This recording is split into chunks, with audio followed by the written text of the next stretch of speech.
সবচেয়ে জনপ্রিয় চিত্রনায়ক সালমান শাহ তার হত্যা মামলা, যেটা একটি চাঞ্চল্যকর মামলা সারা বাংলাদেশে। এই মামলার ৪ নম্বর আসামি আশরাফুল হক ডন শাহজালাল আন্তর্জাতিক বিমানবন্দর দিয়ে পালিয়ে যাওয়ার সময় তাকে গ্রেপ্তার করা হয়। পরবর্তীতে তাকে বিজ্ঞ আদালতে উপস্থাপন করা হয়। তা আদালত তাকে জেল হাজতে প্রেরণ করে। আজকে তার পক্ষে একজন আইনজীবী এই মামলায় তার জামিনের প্রার্থনা করে। কোনো ধরনের তার জামিনের পক্ষে কোনো ধরনের তথ্যপত্র উপস্থাপন করতে পারে নাই। চিরাচরিতভাবে যে সাধারণভাবে মানুষ জামিন প্রার্থনা করে এমনই একটি দরখাস্ত দিয়েছে বা শুনানি করেছে। তা আমরা প্রসিকিউশন পক্ষে আমরা বলেছি যে আশরাফুল হক এই মামলার সে এজাহার নামী আসামি। আর এই মামলার আরেকজন আসামি ১১ নম্বর আসামি ফরহাদ সালমান শাহের মায়ের দায়ের করা একটি মামলায় একটা 164 বা স্বীকারোক্তিমূলক জবানবন্দি দিয়েছিল।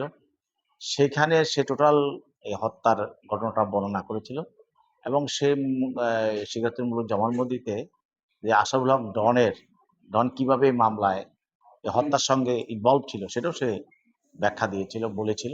ওই স্বীকারোক্তিমূলক জবানবন্দি করে ভিত্তি করেই এই বর্তমান যে মামলাটা সালমান শাহ হত্যা মামলা, এই মামলাটা থানা রেজিস্ট্রেশন করে বা থানাতে দায়ের। আমরা বলেছি যে সে যেহেতু মামলাটি তদন্ত অবস্থায় আছে, আর সে এই পর্যায়ে সে জামিন পেলে তদন্তে ব্যাঘাত ঘটাবে এবং তার বিদেশে পালিয়ে যাওয়ারও সম্ভাবনা আছে। তো এই মুহূর্তে তাকে জামিন দিলে মামলার তদন্ত সহ সকল বিষয়ে তার ক্ষতি হওয়ার সম্ভাবনা বিদ্যমান। এক পর্যায়ে তার জামিন দরখাস্ত নামঞ্জুর করা হোক। আমাদের বক্তব্য শুনলেন পক্ষের আইনজীবী, বক্তব্য শুনলেন বিজ্ঞ আদালত। উভয় পর বক্তব্য শোনার পর তার জামিন দরখাস্তটি নামঞ্জুর করে আদেশ প্রদান করে।